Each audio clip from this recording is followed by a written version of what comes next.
देखो, conservation of linear momentum, ठीक है, ये टॉपिक के बारे में समझते हैं कि ये कंजर्वेशन ऑफ लीनियर मोमेंटम होता क्या है। सबसे पहले समझते हैं लीनियर मोमेंटम क्या है। तो लीनियर मोमेंटम, जब अगर कोई बॉडी के पास लीनियर वेलोसिटी v हो, इसके पास मास m है, ठीक है ना, तो इसका मोमेंटम कितना होता है, m भी, ठीक है। तो ये तो एक बॉडी का मोमेंटम हुआ। तो एक बॉडी का मोमेंटम कंजर्व होने से कोई मत खास समझ नहीं आता है कि ये कंजर्वेशन ऑफ मोमेंटम क्या होगा। ये जो सबसे पहला बात की, जो कंजर्वेशन ऑफ लीनियर मोमेंटम का जो प्रिंसिपल है, ये सिंगल बॉडी के लिए एप्लीकेबल नहीं, ये सिस्टम के लिए एप्लीकेबल है। सबसे पहला चीज तो ये है कि ये क्या है, applicable for system of particles, system of particles, ठीक है, applicable for system of particles, है ना। चलो, अब यहाँ पर कंजर्वेशन का मतलब क्या होता है, मतलब कंजर्व हो गया, कंजर्व हो गया मतलब कि बर्बाद नहीं हुआ, बर्बाद नहीं हुआ इसका मतलब जो पहले था वैसा बाद में भी है। तो पहले था और बाद में भी है, तो बीच में कुछ हुआ होगा, कोई एक इंसिडेंट हुआ होगा, उस इंसिडेंट के बाद और उस इंसिडेंट से पहले लीनियर मोमेंटम क्या होता है, कंजर्व होता है, मतलब सेम रहता है, ठीक है। तो वो इंसिडेंट क्या है, अब उसको हम समझते हैं। तो जब भी कभी, जैसे अगर मान लो एक बॉडी है, ठीक है, एक सिस्टम है, ठीक है, एक सिस्टम पे बहुत सारे फोर्सेस लग रहे होंगे, ठीक है ना। इस सिस्टम पे एक मोमेंट पे बहुत सारे फोर्स लगना स्टार्ट हो गए, F1 F2, ठीक है, F3 and so on Fn। इस तरीके से m मास का बॉडी है तो उसपे बहुत सारे फोर्सेस लग गए। तो यहाँ पर net force is equal to कितना हो जाएगा, तो F1 plus F2 and so on till Fn, ठीक है। ये हो गया आपका net force. And net force जो होगा, ये इसके वजह से क्या होगा, आप लोग अब इस न्यूटन के सेकंड लॉ ऑफ प्रिंसिपल से क्या पढ़ते, एफ इज इक्वल टू क्या पढ़ते, डीपी अपॉन dt, ठीक है। तो ये net force acting on system is equal to क्या होगा, DP of system divided by dt, right. अब देखो ये क्या है, summation of all the forces, ठीक है, ये summation of all the forces equal to DP system upon dt,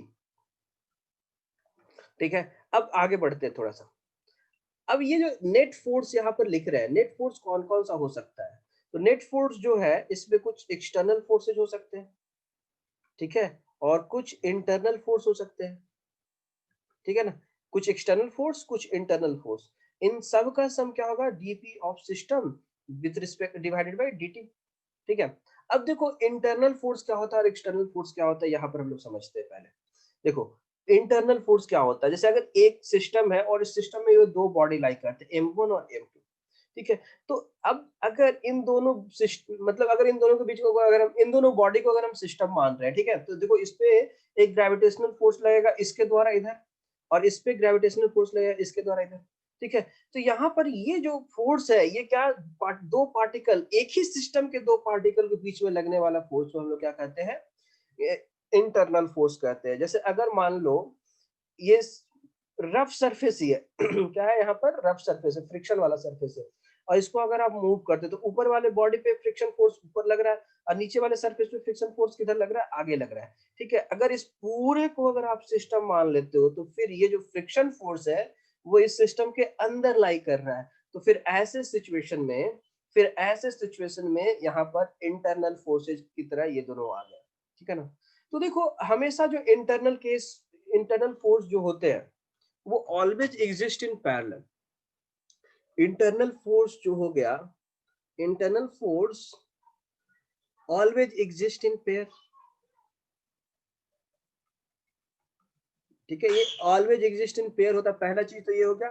और क्या होगा कि इक्वल इन मैग्नीट्यूड होता है and opposite in direction, equal in magnitude and opposite in direction हो जाता है, अपोजिट इन डायरेक्शन। तो अगर इक्वल इन मैग्नीट्यूड और अपोजिट इन डायरेक्शन हो जाता है, तो फिर यहाँ पर हमेशा ये चीज हमेशा होता है कि इफ इंटरनल जो हो जाते हैं ना, इनका सम क्या हो जाता है, जीरो हो जाता है। तो मेनली अगर देखा जाए किसी सिस्टम की अगर हम बात करेंगे, ठीक है, किसी सिस्टम की बात करेंगे, तो सिस्टम का मोमेंटम जो है, सिस्टम का मोमेंटम तभी चेंज होता है, सिस्टम का जब भी मोमेंटम तभी चेंज होता है जब यहाँ पर एक्सटर्नल फोर्स एक्ट करता है, क्योंकि इंटरनल फोर्स का सम क्या होगा, यहाँ पर जीरो हो जाएगा। यहाँ पर DP of system divided by dt, है ना, क्योंकि summation of internal forces is zero. ठीक है, चलो अब यहाँ पर अगर बात ऐसा है कि if sum of external force is equal to zero, अगर एक्सटर्नल फोर्स का समेशन अगर जीरो हो जाए, then then DP of system by dt जो होगा वो क्या होगा, जीरो होगा।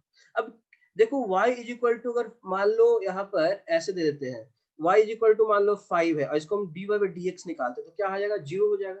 क्यों? क्योंकि कांस्टेंट है, कांस्टेंट का डिफरेंशिएशन जीरो हो जाता है। तो अगर किसी का भी डिफरेंशिएशन अगर जीरो है, इसका मतलब वो चीज क्या है, कांस्टेंट है। तो यहाँ पर जब अगर dp बाई dt, अगर सिस्टम पर एक्सटर्नल फोर्स का सम जीरो है, इसका मतलब dp of system by dt is equal to zero. इसका मतलब सिस्टम का चेंज इन मोमेंटम, ठीक है, सिस्टम का चेंज इन मोमेंटम क्या होगा, डीपी बाई सिस्टम, एक सेकेंड, ये क्या होगा, जीरो हो गया। इसका मतलब क्या कि P of system initially is equal to P of system, P of system finally, मतलब इनिशियल और फाइनल वैल्यू ऑफ मोमेंटम जब सिस्टम का सेम तब होगा जब एक्सटर्नल फोर्स सिस्टम पे जीरो होगा। समझ रहे हो? तो ये यही बात कहलाता है क्या, कंजर्वेशन ऑफ मोमेंटम। ठीक है, तो यहाँ पर हम लोग कंजर्वेशन ऑफ मोमेंटम को सबसे पहले लिख लेते हैं। क्या है ये कि if no net external force, no net external force,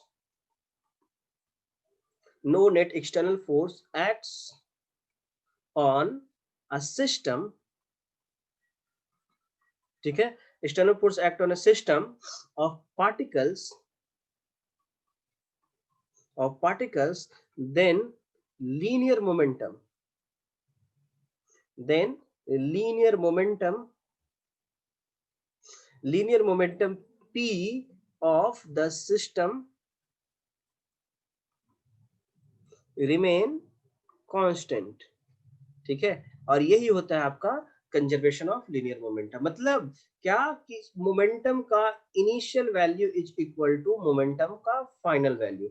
ये है पी इनिशियल, क्या हो गया आपका, टोटल मोमेंटम, मोमेंटम टोटल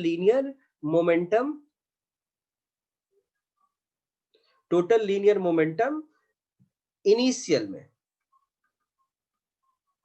ठीक है, और ये क्या हो गया आपका, टोटल लीनियर मोमेंटम क्या, फाइनल हो गया। तो ये क्या हो जाता है, सेम हो जाता है। इसी को कहते हैं हम लोग कंजर्वेशन ऑफ लीनियर मोमेंटम। ये एक बार हम लोग 9th क्लास में भी पढ़ाई कर चुके हैं। ठीक है, यहां तक तो हम लोग को समझ में आ रहा है।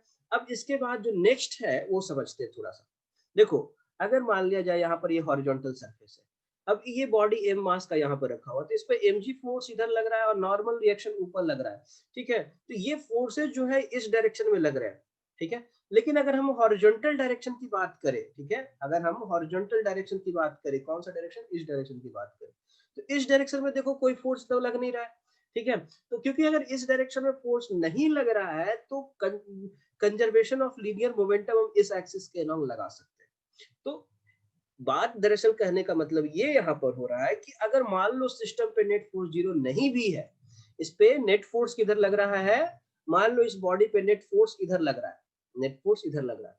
ठीक है, तो इस लाइन के परपेंडिकुलर डायरेक्शन में, मतलब इस डायरेक्शन में आप मोमेंटम जो होगा वो क्या होगा, कांस्टेंट होगा। मतलब यहाँ पर इस लाइन के along conservation of linear momentum लगा सकते हो, ये आपको फ्रीडम मिला हुआ है। ठीक है, तो इसमें ये चीज समझ आया कि जरूरी नहीं है कि अगर नेट फोर्स सिस्टम पे लग रहा हो, एक्सटर्नल फोर्स लग भी रहा हो, तो कंजर्वेशन ऑफ लीनियर मोमेंटम नहीं लगा सकते, उसके परपेंडिकुलर डायरेक्शन में, उसके डायरेक्शन में नहीं होना चाहिए। ठीक है, तो इस चीज को हम लोग लिख लेते हैं क्या, if the component, if the component of net external force, net external force on a closed system,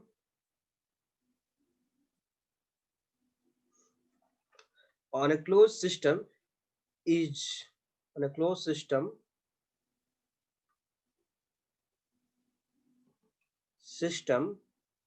is zero along an axis, then component, then component of linear momentum, then component of linear momentum of the system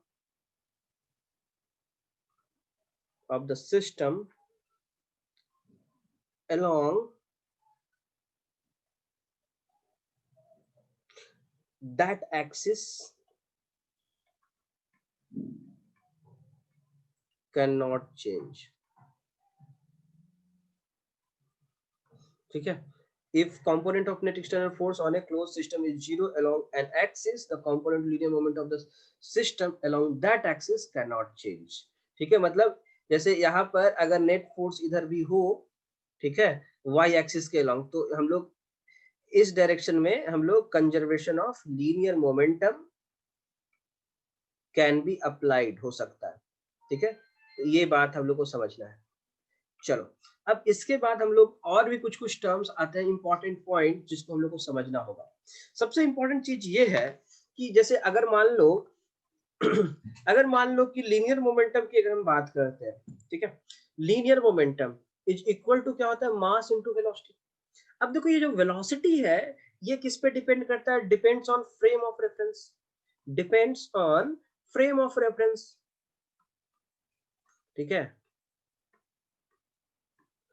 जैसे velocity आप मतलब अगर जैसे train पे travel कर रहे हैं तो ट्रेन पे एक जो बॉडी बैठा, एक कोई इंसान बैठा हुआ, उसको अगर आप ऑब्जर्व करोगे तो उसको क्या देखोगे कि वो तो रेस्ट में, लेकिन वही प्लेटफॉर्म पर बैठा हुआ इंसान ट्रेन पे बैठा हुआ इंसान को मूव करता हुआ देखेगा. तो दैट मीन्स कि ऑब्जर्वर अगर बदल गया तो वेलोसिटी बदल गया, अगर वेलोसिटी बदल गया इसका मतलब मोमेंटम बदल गया. तो यहाँ पर हम कह सकते हैं कि मोमेंटम इज फ्रेम डिपेंडेंट. ठीक है, तो यहाँ पर हम लोग कह सकते हैं कि मोमेंटम क्या होता है, momentum is frame dependent. Momentum depends on frame of reference. तो अगर मोमेंटम फ्रेम ऑफ रेफरेंस पे डिपेंड करता है तो क्या कंजर्वेशन ऑफ मोमेंटम का क्या हाल होगा. ठीक है, conservation of momentum frame dependent होगा या नहीं होगा. तो हाँ, मोमेंटम डिपेंड कर रहा है फ्रेम ऑफ रेफरेंस पे, लेकिन ऐसा नहीं है कि कंजर्वेशन ऑफ मोमेंटम अफेक्ट हो जाएगा. किसी भी एक्सिस के अबाउट, किसी भी फ्रेम ऑफ रेफरेंस के अबाउट अगर आप प्रॉपर तरीके से कंजर्वेशन ऑफ मोमेंटम लगाओगे, मतलब जैसे ऐसा है कि अगर मान लो कोई बॉडी मूव कर रहा है तो कंजर्वेशन ऑफ मोमेंटम आप लगाने के लिए सोच रहे हो, तो जहां पर आप हो, तो जहां पर ऑब्जर्वर है वहीं से सारे चीज का वेलोसिटी निकाल करके, सारे का मोमेंटम लगाकर निकाल करके उसको अगर आप अप्लाई करोगे तब जाकर के सही होगा. ऐसा नहीं कि कुछ वैल्यू आप इस फ्रेम से निकाल लिए, कुछ वैल्यू आप दूसरे फ्रेम से निकाल लिए, तब जाकर के गड़बड़ हो जाएगा. ठीक है, तो मोमेंटम डिपेंड करता है फ्रेम ऑफ रेफरेंस पे, but law of conservation but law of conservation of linear momentum is independent of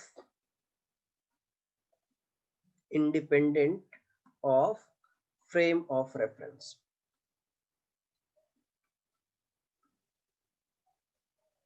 ठीक है, एक पॉइंट इंपॉर्टेंट ये हो गया.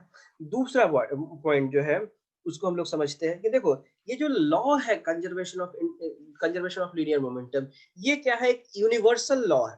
अब ये आप बोलोगे कि यूनिवर्सल लॉ क्यों है, क्योंकि ये माइक्रोस्कोपिक हो या फिर मैक्रोस्कोपिक हो, ये सबके लिए एप्लीकेबल होता है. मतलब ये एटॉमिक से लेकर के न्यूक्लियर फिजिक्स, जहां पर क्लासिकल मैकेनिक्स फेल हो जाता है वहां पर भी ये अप्लाई होता है. जैसे आप जब एटम न्यूक्लियाई पढ़ाई करोगे, स्ट्रक्चर ऑफ एटम पढ़ाई करोगे, तो वहां पर भी कंजर्वेशन ऑफ लीनियर मोमेंटम लगा सकते हो. ठीक है, पहला चीज तो ये. दूसरा चीज कि जहां पर जैसे फ्रिक्शन जैसे फोर्सेज हो, तो फ्रिक्शन जैसे फोर्स जहां पे होता है, जहां पर नॉन कंजर्वेटिव फोर्स होता है, तो वहां पर आप कंजर्वेशन ऑफ मोमेंटम लगा सकते हो, कंजर्वेशन ऑफ लीनियर मोमेंटम लगा सकते हो, लेकिन कंजर्वेशन ऑफ मैकेनिकल एनर्जी नहीं लगा सकते.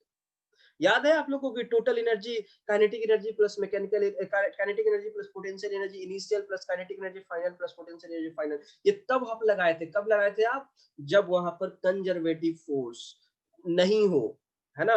लेकिन यहाँ पर इस चीज से इंडिपेंडेंट है. क्यों इंडिपेंडेंट है, क्योंकि यहाँ पर एक चीज से मतलब है कि एक्सटर्नल फोर्स, अगर एक्सटर्नल फोर्स नहीं है तो फिर आप लगा सकते हो।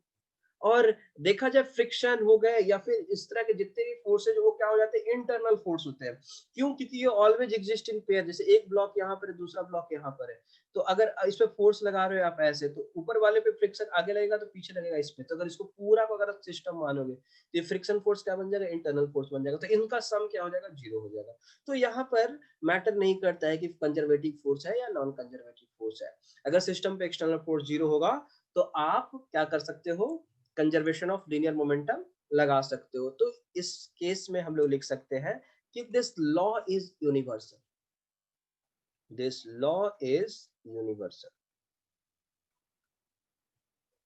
ठीक है, मतलब दैट इज इट अप्लाइज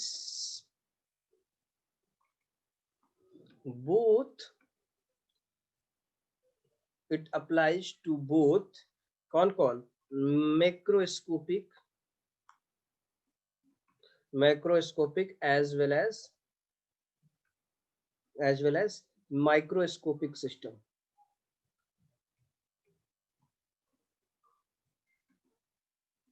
ठीक है, ये microscopic and microscopic, and it holds good even in atomic and nuclear physics। ठीक है, वहां पर भी ये काम करेगा। ठीक है, where classical mechanics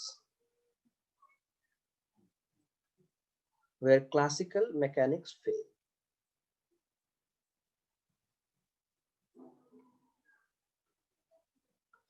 ठीक है ना, ये चीज हो जाता है। ठीक है, अब एक चीज तो ये लिख लीजिए हम लोग, और दूसरा चीज ये हो जाएगा कि यहाँ पर ये है, ये मोर एप्लीकेबल है।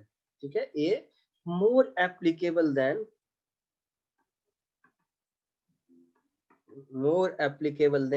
किससे, it is more applicable than law of conservation of mechanical energy.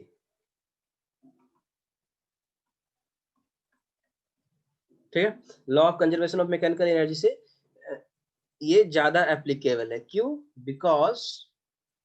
Because यहाँ पर internal forces are often, because internal forces are often non-conservative,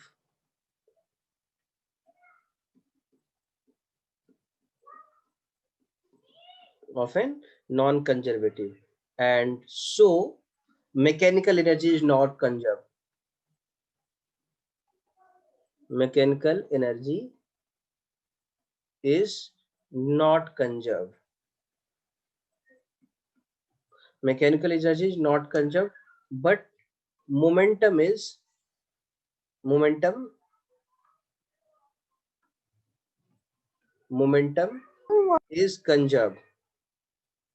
momentum is conserved as conserve कब, इफ एक्सटर्नल क्या हो जाएगा, zero हो जाएगा तब।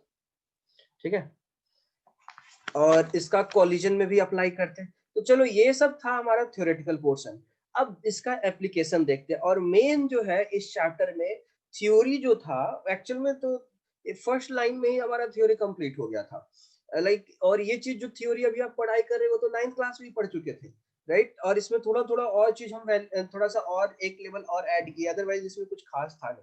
हाँ, लेकिन इसका एप्लीकेशन जो है वो बहुत इंपॉर्टेंट रोल प्ले करेगा, तो आपको इनके एप्लीकेशन पे देखना होगा अच्छे से। ठीक है, एक एक क्वेश्चन, एक एक वेरिएशन के क्वेश्चन को प्रॉपर तरीके से समझना है, एंड देन आपको आगे मूव करना है। तो अगर सबसे बेसिक क्वेश्चन अगर देखा जाए, सिंपल एक काम करते हैं। ठीक है, देखो ये क्या है, हम एक कार लेते हैं। ठीक है, इसका मास कितना लेंगे, 400 kg।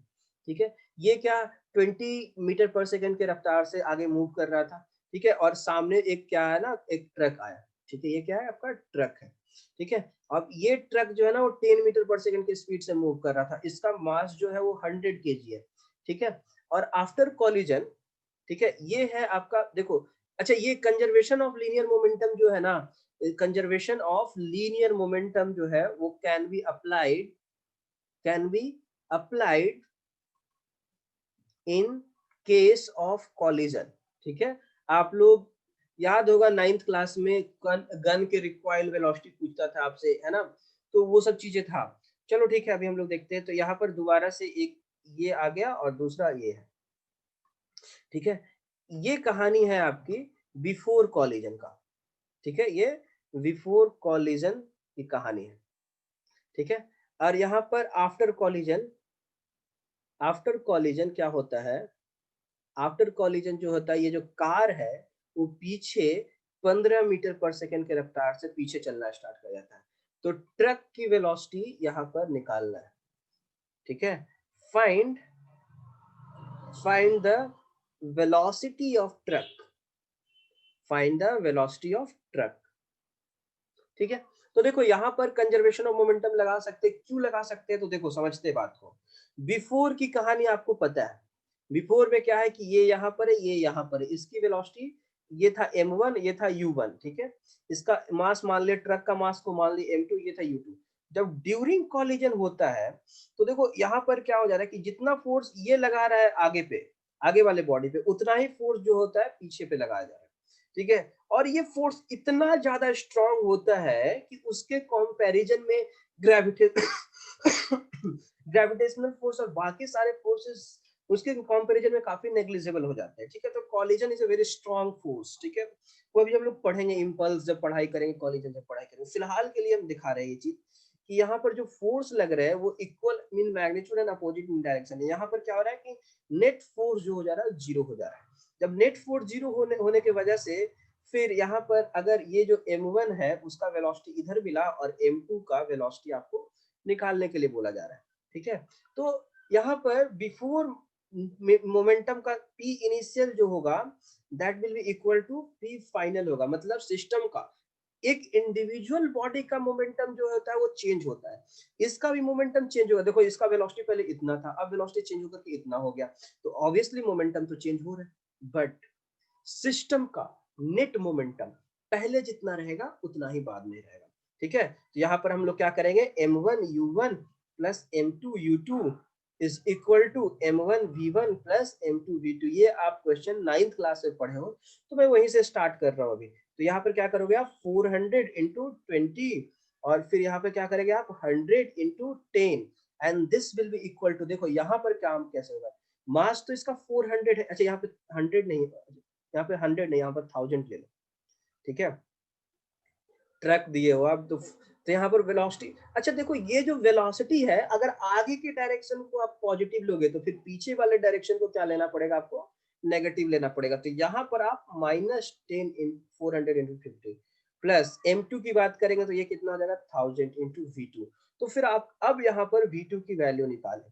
ठीक है ना, तो मेनली मेरा कहना ये क्वेश्चन कराने के पीछे मकसद ये था कि आप साइन कन्वेंशन को मत भूलना। ठीक है, आप साइन कन्वेंशन का ध्यान रखना, अदरवाइज फिर आप गलती कर बैठोगे। ठीक है, तो इस चीज का आप लोगों को ध्यान रखना है। नाउ नेक्स्ट क्वेश्चन, एक क्वेश्चन और सिंपल कोलिजन से रिलेट करते हुए और उसके बाद हम लोग फिर धीरे धीरे इसके और भी वाइड वेरिएशन में हम लोग चलेंगे। ठीक है, चलो question number second. Question number second कहता है कि एक बॉडी है 50 केजी का। ठीक है, ये बॉडी कितना है, 50 केजी का। ठीक है, is projected vertically upward with 100 metre per second. इसको क्या 100 मीटर पर सेकंड के स्पीड से ऊपर फेंका गया। ठीक है, after 5 second after this body break off into, ठीक है, तो ये बॉल को यहां से बॉल को फेंका गया और उसके बाद कह रहा है कि 5 second 5 second after 5 second after this body 5 seconds after this body 5 seconds after this body into breaks into 20 kg and 30 kg। ठीक है, ठीक है, 50 kg का तो 20 kg अलग हो गया और 30 kg अलग हो गया। ठीक है, if 20 kg if 20 kg piece travels upward, ठीक है, ट्रेवल अपवर्ड विथ कितना 150 मीटर पर सेकेंड। ठीक है ना, अब आपसे पूछ रहा है कि then velocity of other block is, ठीक है, वेलोसिटी ऑफ अदर ब्लॉक कितना होगा बताइए। Then velocity of other block is, चलो इसके आंसर तक पहुंचते हैं हम लोग। देखो यहाँ पर सबसे पहला बात समझते हैं कि यहाँ पर क्या हुआ है, खुद से ये ब्रेक हुआ है, ठीक है। जहां भी एक्सप्लोजन होता है, ठीक है ना, जहां पर भी एक्सप्लोजन होता है या फिर ब्रेक्स ऑफ होता है, ब्रेक होता है, ठीक है, मतलब वो खुद से टूट रहा जब होगा, तो देखो ये टेक्स प्लेस, जैसे फायर क्रैकर्स हो गए, बॉम्ब हो गया, एटॉमिक बॉम्ब, कोई भी बॉम्ब हो गए, वो जब टुकड़ों में जब बटेगा, फूटेगा, तो जब टुकड़ों में बटेगा तो वो जो होता है वो इंटरनल फोर्स की वजह से होता है, और इंटरनल फोर्स की वजह से नेट फोर्स इंटरनल कितना होता है, इस जीरो होता है। तो यहाँ पर हम लोग लिख सकते हैं takes place due to internal force, ठीक है ना। यहाँ पर जब भी एक्सप्लोजन होगा तो आपको याद रखना कि ये इंटरनल फोर्सेस के वजह से ब्रेक डाउन हुआ, ठीक है। दस वी कैन अप्लाई, दस वी कैन अप्लाई, देखो सबसे मेन इंपॉर्टेंट चीज यही है, ठीक है, कि आपको ये चेक करना कि आप कंजर्वेशन ऑफ मोमेंटम लगा सकते हो या नहीं। तो कंजर्वेशन ऑफ लीनियर मोमेंटम लगा सकते हैं यहाँ पर। जब कंजर्वेशन ऑफ लीनियर मोमेंटम लगा सकते हो तो लगाना स्टार्ट करते हैं, ठीक है। तो देखो यहाँ पर सो पी बिफोर, पी यहाँ पर जो मोमेंटम कहाँ लगाएंगे, बिफोर ब्रेकिंग, ठीक है, is equal to P after breaking, मतलब यहाँ पर इस तरीके से चलेगा। तो देखो सबसे पहला बात कि 5 सेकंड के बाद ऐसा कुछ हो रहा है ना, तो आप लोग को साइड में आपको सबसे पहले ये चीज निकालना होगा कि ये 50 kg का जब ब्लॉक है, इसको ऐसे कर लो इधर, ठीक है, और यहाँ पर सॉल्व कर लो। क्या है यहाँ पर कि 50 kg का ब्लॉक को कितने स्पीड से फेंका गया था, 100 मीटर पर सेकेंड के।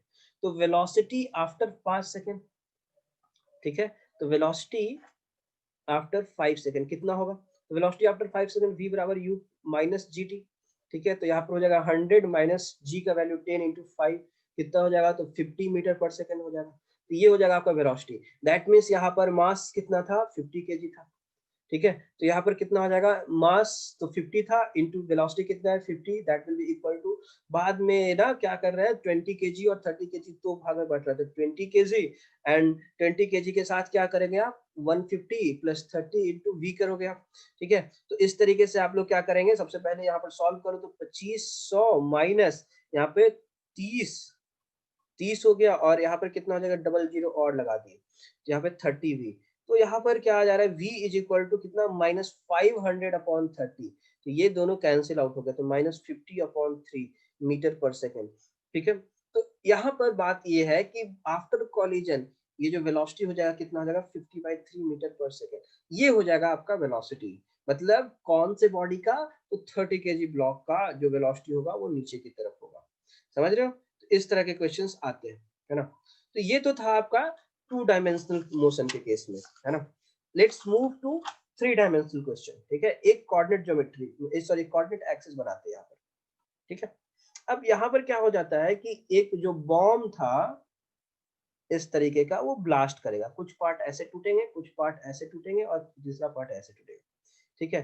तो जो कुछ टुकड़े बट रहे हैं वहां पर देखते हैं, यहाँ पर एक टुकड़ा इधर हो गया, दूसरा टुकड़ा जो है वो ऐसे इधर, और तीसरा टुकड़ा जो है वो कुछ ऐसे, है ना। 3 टुकड़ा ए बी, ठीक है, ए बी सी ऐसे कर लो, ठीक ना। अब यहाँ पर इसकी वेलोसिटी जो है वो कितना दिया हुआ है, 3 मीटर पर सेकेंड, और इसकी वेलोसिटी कितना दिया हुआ है, 4 मीटर पर सेकेंड, ठीक है। तो आपसे पूछेगा यहाँ पर क्या है कि a cell is fired vertically up when reaches at the highest point, a cell is fired vertically up, ठीक है। अब when reaches at maximum, when reaches at highest point, ठीक है, अगर जब वो हाईएस्ट पॉइंट पे पहुंच जाएगा, ठीक है, हाईएस्ट पॉइंट पे जब पहुंचेगा तो उसके बाद क्या करेगा, एक्सप्लोड करेगा, एक्सप्लोड्स इनटू 3 फ्रैगमेंट्स, ठीक है। ये 3 भाग में टुकड़ों में बटेगा, 3 फ्रेगमेंट्स, क्या A, B एंड C, ठीक। अब यहाँ पर mass of A, mass of B, mass of C तो दिया हुआ रहेगा, ठीक है, चलो कोई बात नहीं। Of mass MA, MB, MC ऐसे लिख देते हैं हम, ठीक है। चलो अब यहाँ पर इमीडिएटली आफ्टर एक्सप्लोजन क्या देखा हमने, यहाँ पर ए हैज VA, ठीक है, टुवर्ड नॉर्थ। यहाँ पर ए का पास जो वेलोसिटी है वो VA है, वो टुवर्ड नॉर्थ, ठीक है ना। चलो ये टुवर्ड नॉर्थ हो गया, और बी के पास जो वेलोसिटी है वो VB हो गया, ये टुवर्ड ईस्ट हो गया, ये ईस्ट की तरफ, ठीक है। देन फाइंड VC का वैल्यू आपको निकालना है। तो देखो यहाँ पर हम लोग क्या ले रहे हैं, इसको ईस्ट मान ले रहे हैं और इसको क्या मान ले रहे हैं, नॉर्थ मान ले रहे हैं, ठीक है। हाईएस्ट पोजीशन पे जाकर के वो क्या करेगा, ब्रेक करेगा। तो ऐसे सिचुएशन में हम लोग को काम कैसे करना है, देखो यहाँ पर जब एट हाईएस्ट पोजीशन उसका वेलोसिटी कितना था, वेलोसिटी था 0, तो मोमेंटम क्या था, 0, that means initial momentum system का कितना था, 0, ठीक है। अब यहाँ पर ब्रेक ऑफ हो रहा है, ठीक है, यहाँ पर ब्रेक हो रहा है, तो due to internal force, due to F internal, ठीक है। ओके यहाँ पर INST नहीं होगा,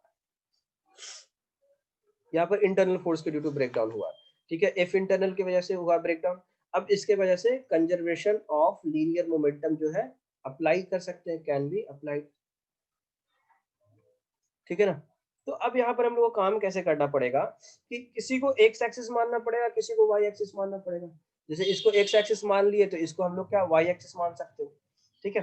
तो अब हम लोग को काम कर लेना है ऐसे कि पी ए जो हो गया वो कितना हो जाएगा, तो पी ए हो गया आपका कितना, M A into 3, M A into 3। P B जो हो गया वो कितना हो गया आपका, तो एम बी इंटू 4, ठीक है, एम बी इंटू 4। अब इसके बाद यहाँ पर आई कैप और जे कैप के फॉर्म में भी लिख के दिखाना पड़ेगा ना यहाँ पर, ठीक है। तो अब यहाँ पर इसको हम लोग क्या कर दे रहे हैं, ये जो 3 वाला था उसको जे कैप और इसको इसके साथ आई कैप, ठीक है। अब आगे बढ़ते हैं, अब इसके बारे में पी का ये मोमेंटम कितना होगा वो अभी हम लोग को नहीं पता है, ठीक है। तो P initial is equal to क्या होगा, पी फाइनल होगा, P initial is equal to P final. तो शुरुआत का मोमेंटम तो 0 है, बाद का मोमेंटम क्या होगा, P A plus P B plus P C, ठीक है। तो एक जगह हुआ पर क्या 3ma आई कैप प्लस यहाँ पर 4mb जे कैप और प्लस pc, ठीक है। तो यहाँ से pc बराबर हो जाएगा आपका कितना, -3ma i cap minus 4mb j cap, मतलब ये जो है इतने मैग्नीट्यूड से मूव करता हुआ निकलेगा, ठीक है ना। अब यहाँ पर वेलोसिटी ऑफ c अगर आपसे पूछ रहा है तो यहाँ पर momentum of c equal to क्या होता है, mass of c into velocity of c, ठीक है। तो अब यहाँ पर आगे बढ़ेंगे तो इसको फिर से आप लिख सकते हो 3ma i cap minus 4mb j cap, ठीक है।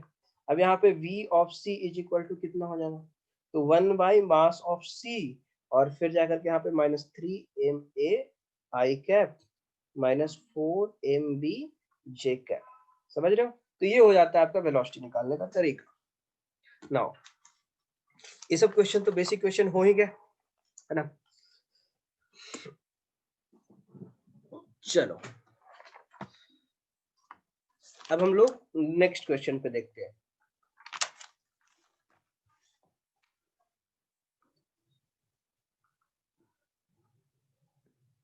क्वेश्चन है हमारा इस तरीके से,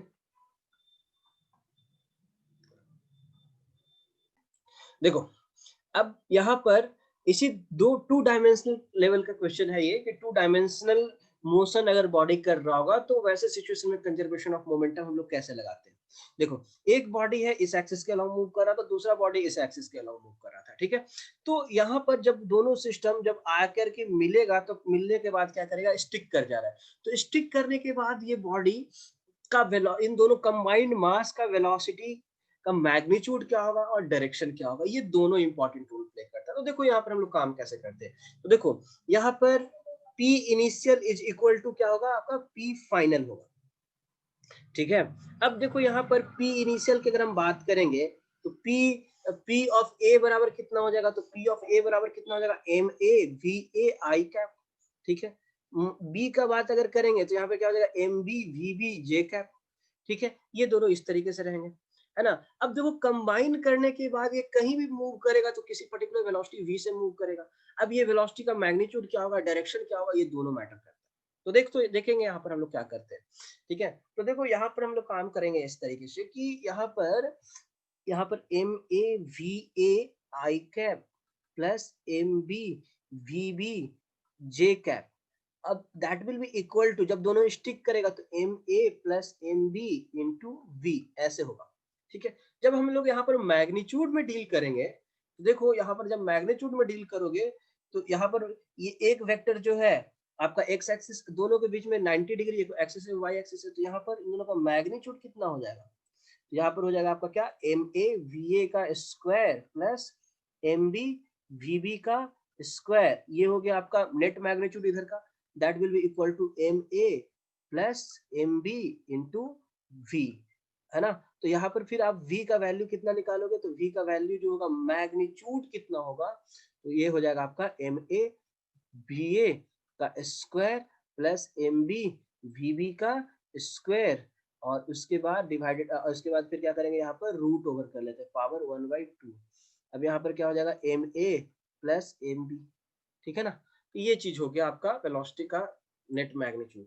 अब डायरेक्शन की अगर हम बात करें कि ये डायरेक्शन क्या बनाएगा, ठीक है ना, तो डायरेक्शन की अगर हम बात करेंगे तो देखो ये अब जो इन दोनों वेक्टर का डायरेक्शन था वही वेक्टर का डायरेक्शन इधर भी होगा, ठीक है।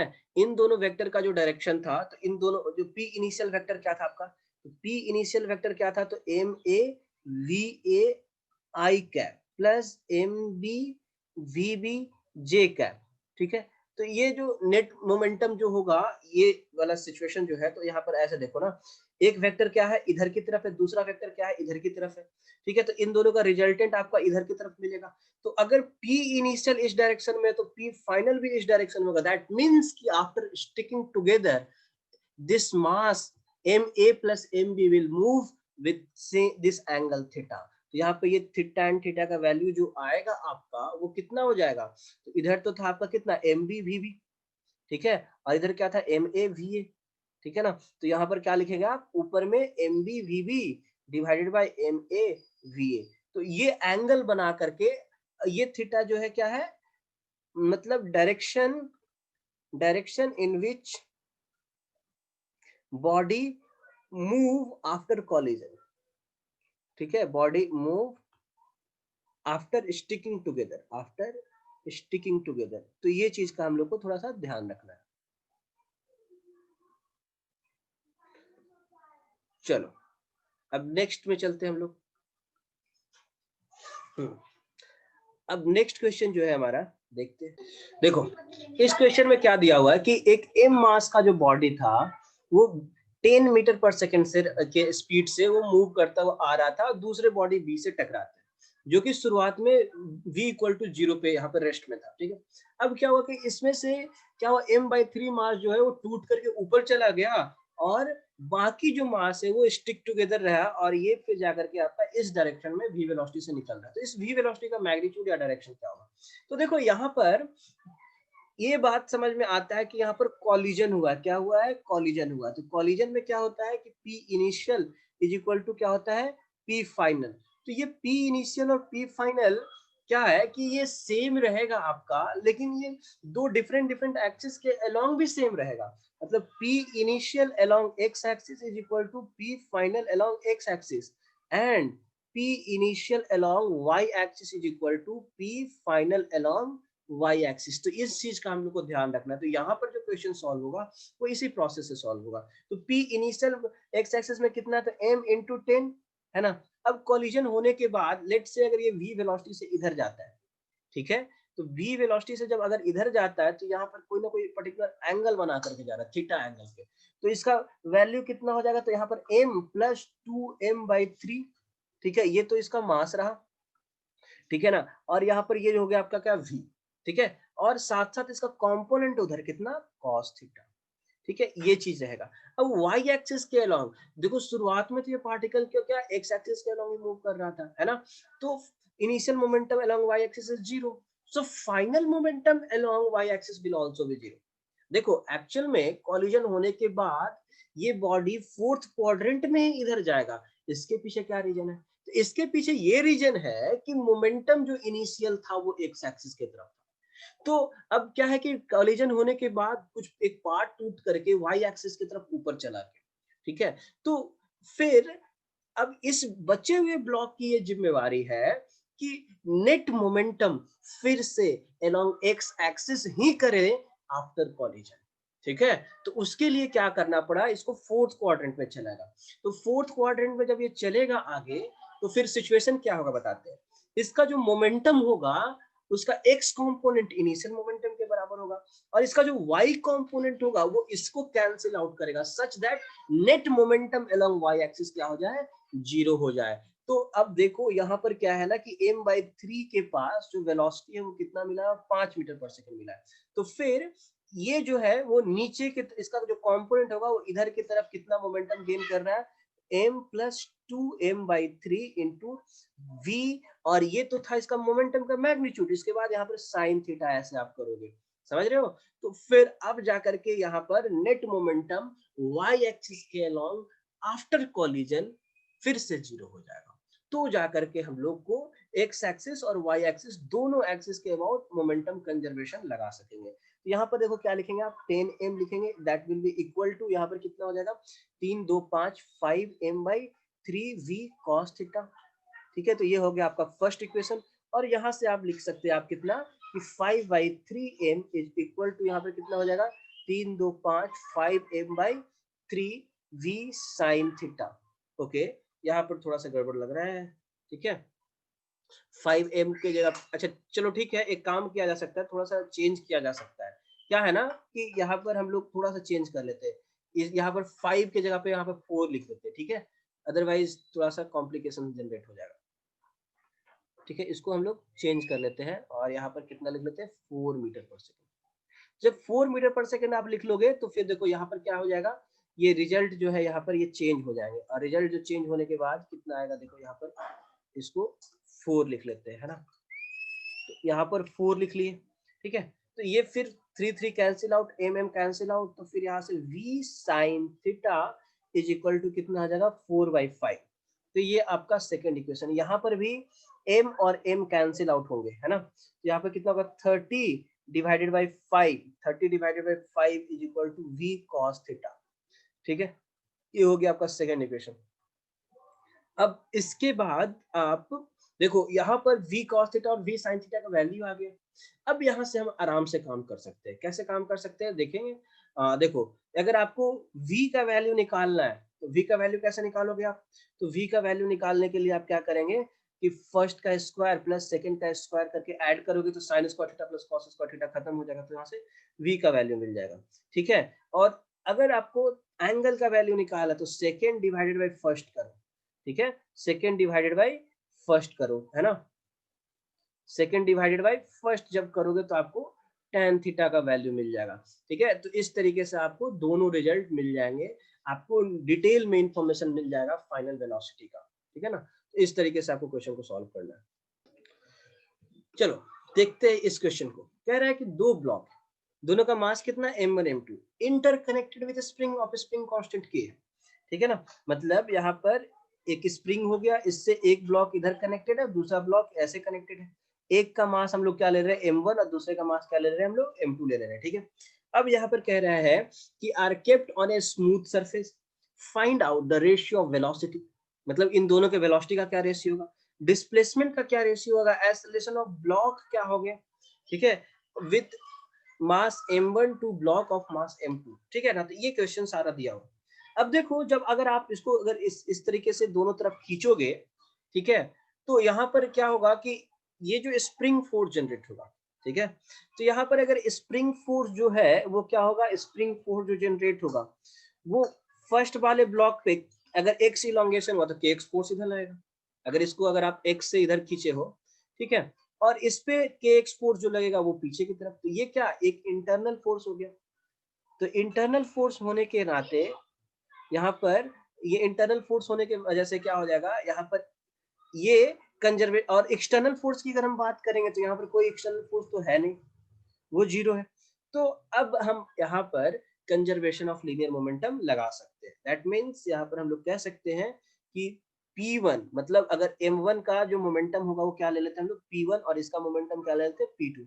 तो P1 प्लस P2 जो होगा वो क्या हो जाएगा, सेम होगा। ठीक है, तो यहाँ से ऑब्वियस सी बात है कि एक बॉडी इधर मूव करेगा तो दूसरा बॉडी इधर मूव करेगा। ठीक है, अगर आप खींचोगे तो, या फिर देखो अगर मान लिया जाए रिलीज भी करोगे तो दोनों ब्लॉक एक दूसरे के नजदीक आएगा। तो यहाँ पर कहीं ना कहीं यहाँ पर अगर M1 V1 minus M2 V2 होगा इज इक्वल टू 0, तो यहाँ से आएगा रिजल्ट क्या, M1 V1 is equal to M2 V2। ठीक, अब आगे बढ़ते हैं। तो यहाँ से V1 बाई V2 का वैल्यू जो आएगा वो कितना आएगा, M2 बाई M1 आएगा, ये पहला। ठीक है, अब आगे बढ़ते हैं। यहाँ पर V1, अब यहाँ पर डिस्प्लेसमेंट का भी रेशियो पूछ रहा है, तो डिस्प्लेसमेंट का जब रेशियो पूछ रहा है तो कोई दिक्कत नहीं है, हम लोग को देखना है आगे बढ़ता है, बढ़ेंगे कैसे रहेंगे। M1 V1 is equal to M2 V2 करेंगे, यहाँ तक चल चुके हैं। अब इसके बाद हम इसको लिख सकते हैं ऐसे कि M1 V1 dt is equal to M2 V2 dt। अब यहाँ पर ऐसे इंटीग्रेशन, यहाँ पर भी ऐसे इंटीग्रेशन। ठीक है, दोनों तरफ इंटीग्रेशन लगा दिए। ठीक है, और t जो हो गया हम क्या लेते हैं, t जो हो गया वो क्या हो गया, time interval of motion, time interval of motion. ठीक है, तो अब यहाँ पर ये V1 dt is equal to क्या मिलेगा आपको, x1 मिलेगा, और V2 dt का वैल्यू क्या मिलेगा, x2 मिलेगा, है ना। तो यहाँ पर क्या आ जाएगा, M1 x1 is equal to M2 x2। तो यहाँ से फिर दोनों के डिस्प्लेसमेंट का रेशियो जो होगा वो भी मास के बेसिस पे रहेगा, वो M2 बाई M1 रहेगा। तो ये क्वेश्चन ये हो गया। अब इसके बाद आपसे नेक्स्ट लेवल पे पूछ रहा है कि काइनेटिक एनर्जी का क्या रेशियो होगा।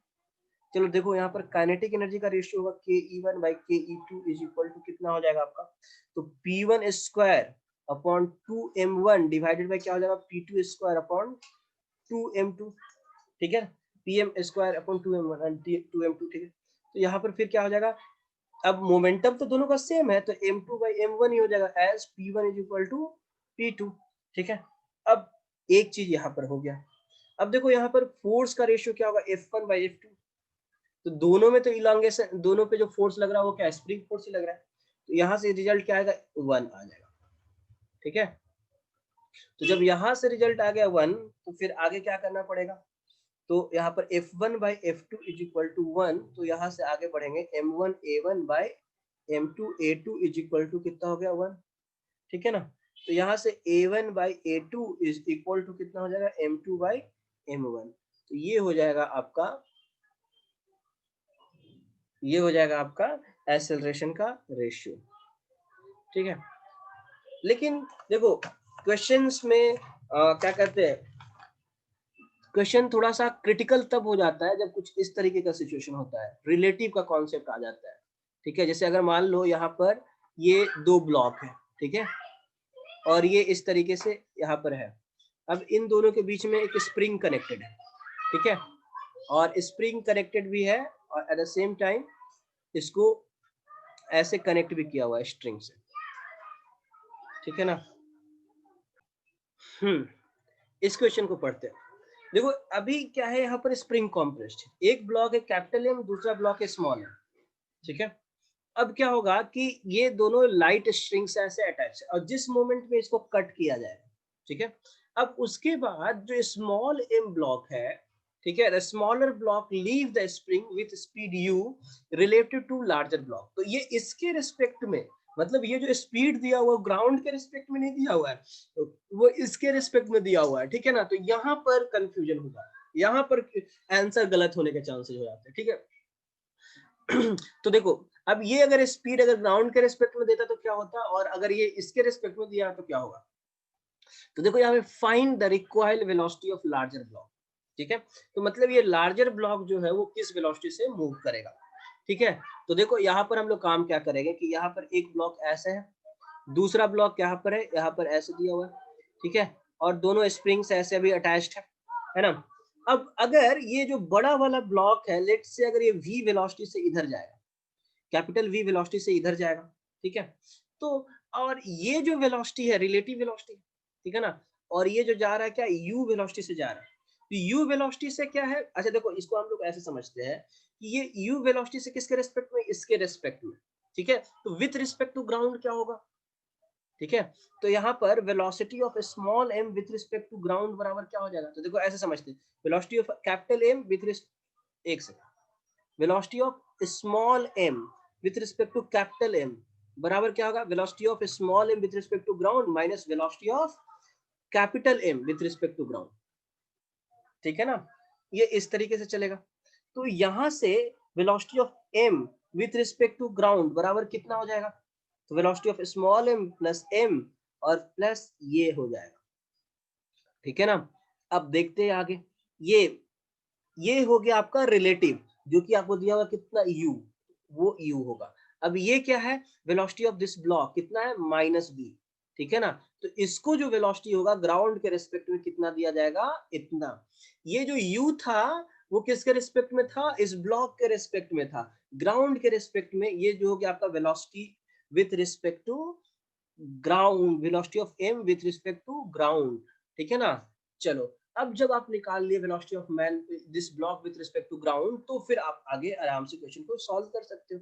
कैसे सॉल्व करेंगे, तो देखो आप यहाँ पर, तो p initial is equal to क्या होगा आपका p फाइनल, तो शुरुआत में तो सब कुछ रेस्ट में था जीरो, अब बाद में क्या हो गया, तो ये जो है ना पीछे मूव कर रहा, तो माइनस m भी, ठीक है, और plus small m into you minus small m into you minus v करेंगे, ठीक है, यहाँ से जीरो, तो यहाँ से v इज इक्वल टू कितना हो जाएगा, M U divided by capital M plus small m, ठीक है, इस तरीके से यहाँ पर क्वेश्चन को सॉल्व किया जाएगा, है ना।